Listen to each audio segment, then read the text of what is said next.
Questions of coalition cohesion bubbled to the surface this week, surrounding the contentious Regulatory Standards Bill and correspondence with the United Nations. You want to play that game with me? Guess what? I can release letters too. How's it feel now? Winston Peters is our Minister of Foreign Affairs. We don't do megaphone diplomacy in this business. Another absolute debacle. Kia ora, ko Craig McCulloch aho, and e te pūrongo tūrangapu mō tēnei wiki.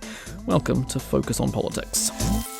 The ACT Party launched into the week with the momentum of its annual rally, a slick event in Auckland to a paying audience of some 450 supporters. I thank you so much for coming. I hope you're going to stick it together because we have a huge 15 months coming up ahead of us. Thank you very much.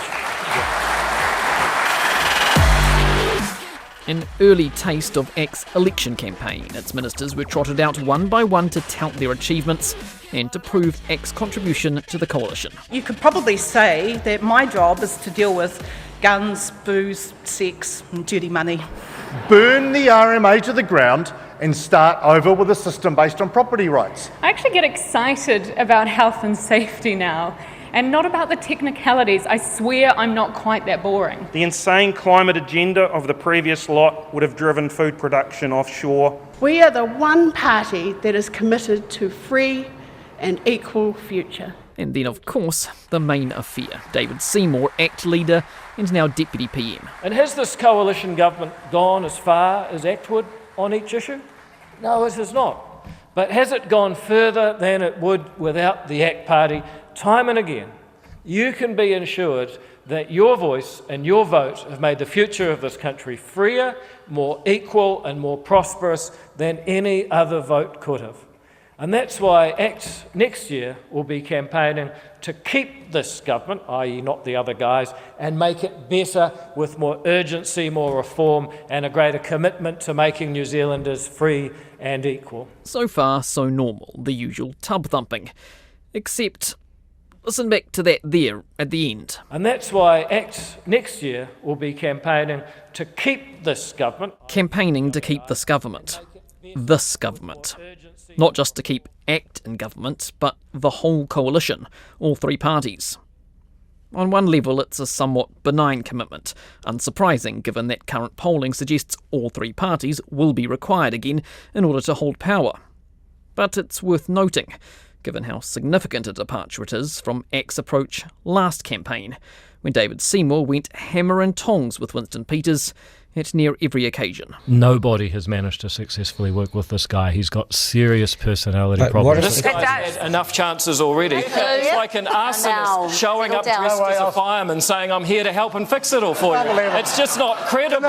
Why someone that's had so many chances before deserves another one's beyond me. The guy's had enough chances. I just make the point that we're not going to sit around the cabinet table with this clown. I mean, there's so many reasons why you wouldn't trust them. So much for that. Some 18 months on, and David Seymour's now publicly professing quite the change of heart. That's right. We need to keep these parties in power and keep the other parties out of power. And there it is again. These parties. New Zealand First very much included. Here was David Seymour at his ACT Party conference, pledging a sort of coalition ceasefire, a campaign truce. The only people that can get rid of any party are the voters. I'm not here to get rid of anyone. And it was a sentiment echoed by ACT supporters in the audience too, a desire for the coalition to work together, not against each other. The current setup is very good. All three players have got all their wins to show their supporters, and they've just got to keep on going. We want fairness, equality, and we're colourblind society, and just the best for New Zealand as a whole. This coalition has done really well. I wish the Prime Minister would be a bit stronger and get off the fence a bit. I think the three of them keep them all honest, and I think it's a really nice mixture. We can certainly do with somebody in government who doesn't pander to the minority, let's put it that way. What do you think ACT should do in the lead up to next election? Not attack New Zealand First. Okay. I think that hurt them last time. I think just keep on focusing on policy and not people. Fine aspirations, but let's not be naive. Behind the scenes, of course, both ACT and New Zealand First would much prefer to eliminate the other and become the sole coalition partner. While National, for its part, would like to get back over 40% to regain choice. And so all three parties are in competition with each other, each seeking to differentiate itself and stake its share of voters. One doesn't need to go very far for examples of that tension. In the very same speech on Sunday, David Seymour drew a deliberate distinction between ACT's approach to big business and that of his coalition partners. You can understand people wanting to go after the banks or the supermarkets or the power companies because, like landlords, they're a very small percentage of voters. They appear to have money, and they're the ones who are collecting the money, so right in the firing line. And it would be the easiest thing in the world for me today to write and give a speech saying they're crooked and they need to be punished somehow, they should be taxed somehow, have their businesses broken up, or be watched over by even toothier watchdogs who really teach them a lesson. But that would be the curse of zero-sum thinking. Though Mr Seymour denied it later, it's hard not to see that as a veiled dig at National and New Zealand First Ministers, given their recent attention on just those industries, on the banks, supermarkets and power companies.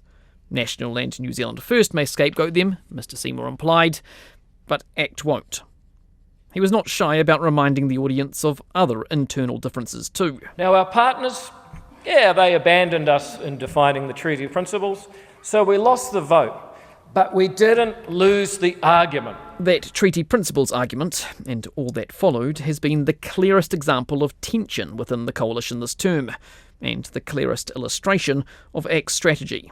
Time and again the party has leant into provocation and the subsequent protest, using the platform afforded to build profile. Look even to its choice of guest speaker on Sunday, anti-woke crusader Dr. James Lindsay. Communists are not good people. They do not have good principles. Mataranga Maori can be whatever in the universe it is, and in the hands of a communist, it is nothing but a weapon against the society they want to destroy. Sure enough, the appearance delivered protest. And in turn, David Seymour's rejoinder. This is kind of a badge of honour. Once upon a time, I had to beg people to come to ACT's annual AGM. Now we actually need security to keep people out. The ACT leader's not been afraid to take a more combative stance this term, regularly attacking the question line of journalists, filming the exchanges, and then publishing them online under the moniker David versus the media. Because of some of the inanity of some of the questions that I'm exposed to, I've started putting them on YouTube, and I got to say, a lot of people find it's compelling viewing. This is presumably for David versus the media? Okay, this is probably the worst question you've ever asked, which is a record. We've dealt with a few Muppets in our day, and no doubt we'll deal with a few more. All right, team, well, thank you very much for all your questions, including the racist ones, and we'll see you later. Straight from the ACT Party playbook. It's almost seemed to relish playing the role of antagonist. Think of the pay equity pivot, boot camps, even school lunches. Each issue brought backlash, but also airtime. Significant airtime. And on each occasion, David Seymour declared, "We're not here to be liked, we're here to be right." People will pile on and say I'm defending big business or whatever, but political risks are part of leadership. Indeed, it is a political risk, this strategy, and the downside can be seen in David Seymour's personal polling. His favourability rating is regularly among the worst at Parliament, and the party is suffering there too. In the most recent post-Freshwater strategy poll, just 25% had a favourable view of ACT, while 47% were unfavourable. The second worst result after only Te Pāti Māori. It's clearly not ideal, but it's not disastrous for a minor party in an MMP landscape. One doesn't need to be liked by all voters, just by enough. And holding at about 9% in the polls, ACT can still command considerable influence. The good news is I'm basically impervious to political risk. Arguably the larger risk of ACT's approach, though, is not to David Seymour or even ACT. It's to the wider coalition. At times, the strategy has fed the perception of instability, the latest example of friction being over Mr Seymour's Regulatory Standards Bill. The coalition agreement promises to pass that legislation into law, but New Zealand First and its leader, Winston Peters, have openly said they want changes made, though they won't say exactly what. We, at the very time it went to the Select Committee, said it needed some substantial codicils and caveats. Our position has not changed. Well, the only thing I'd say is we did actually make changes in response to feedback from ministers before we introduced the bill. So, we know some that we've already made. The dispute came to the fore again this week, but in a peculiar way. On the same day ACT held its Auckland conference, the New Zealand Herald reported a curious story. The month before, a United Nations official had written to the government to express concerns about the coalition's agenda towards Māori. It named the Regulatory Standards Bill, claiming the legislation excluded Māori traditions and undermined treaty obligations. That did not go down well with Mr Seymour, who, wearing his Regulations Minister hat, fired back a letter of his own. The fact that they purport to speak for Indigenous New Zealanders such as myself from Geneva on the other side of the world when they wouldn't have a clue and clearly didn't understand the Regulatory Standards Bill they were talking about, and I just wonder why a person bothers writing a letter if they don't even know what they're talking about. In his written response, Mr Seymour called the UN's letter presumptive, condescending and wholly misplaced, incorrect and offensive. He concluded by calling the intervention an affront to New Zealand's sovereignty, not mincing his words. I think what you've got to appreciate is the letter that he wrote to me said, if you don't respond and if I don't like your response, I'm going to release this letter within 60 days. Well, you want to play that game with me, guess what, I can release letters too. How's it feel now? The bravado did not age particularly well, as his coalition partners quickly emerged to say that was not a game he should have been playing. Come Tuesday morning, the Prime Minister had publicly pulled Mr Seymour into line, telling media that while he fully agreed with the substance of Mr Seymour's letter, Mr Seymour was not the right person to have sent it. Winston Peters is our Minister of Foreign Affairs. He holds the relationship with the United Nations. He will have a comprehensive reply in due course with the United Nations. The letter, I think all of us in government can read the letter and say, hey, it's total bunkum. But our response will come from Winston Peters. The day before, on Monday afternoon, Mr Peters himself had got involved. He'd visited Mr Seymour's office, next door to his in the Beehive, to make clear the correct order of business. In a meeting that ran somewhere between 5 and 10 minutes. I don't know. I didn't have my watch with me at the time because my battery was flat and somebody's uptown getting a new battery. Oh, look, he asked to chat about it and I said, sure, come over. I mean, we're literally 20 paces apart in the Beehive. I went to find out and I had a talk with David about who is responsible, how it works. I mean, this is a matter of experience here. And it's called diplomacy. I said, OK, well, I'll take my letter out, you send one, just hope that it has the same points. He said, believe me, you won't be disappointed. I said, that's great. I went to see him personally because I thought we needed to talk through how things should be constructed and how they should happen, according to 80 years of precedent. He believes that there should be one response from the government on behalf of all ministers. I think that's absolutely a fine way to do it. If he'd like to do it that way, as long as we're on the same message in terms of the substance which he agrees with, then who cares? So the matter has been totally resolved. Except, not quite. For one, Mr Seymour still refuses to accept he did anything wrong, putting him at odds with the PM and with Mr Peters. No, I don't acknowledge that I was wrong. I acknowledge that it's better if we send one together, and of course if that's how people would like to do it, that's fine. If people think that I'm too quick off the mark, getting stuck into the UN on their crazy criticisms of our government, then that's fine. I don't think it makes a big difference because we all agree the UN's criticisms are crazy. Furthermore, he insists that Mr Peters' letter, the official letter on behalf of the government, will deliver just that message. That, in fact, it will make the same points as his one. But will it? Well, of course not. Guess why? We haven't crafted yet. We're still in consultation with everybody else. No, one more time I'm consulting with every other affected ministry, including my own, and when that's done, we'll prepare our letter.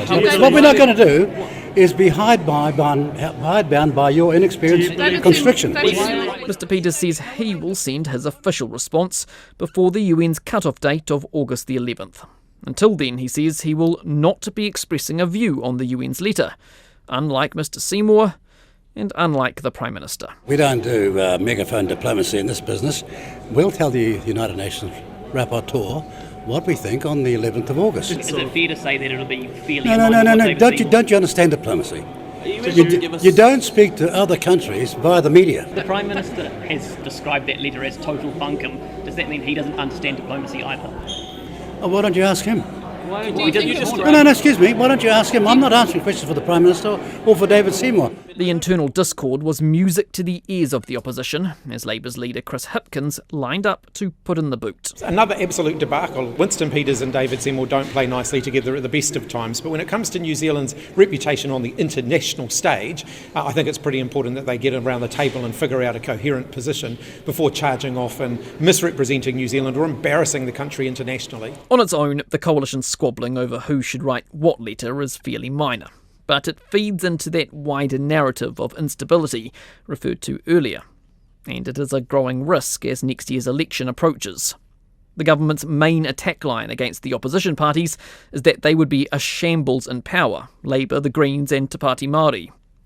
That is a tricky line to stick if the coalition looks a shambles itself. Most days it doesn't appear that Christopher Luxon's actually in charge of his own government. I don't think it makes a big difference to New Zealanders at the end of the day. You've got a storm in a teacup and you're trying to make something of it. Well, I think I've actually said all I want to say about that yesterday. All three coalition parties would do well to remember the common enemy. They may be competing for votes inside the tent, but the real fight lies outside it, with the opposition. That was Focus on Politics. I'm Craig McCulloch. Thanks for joining me. Matua.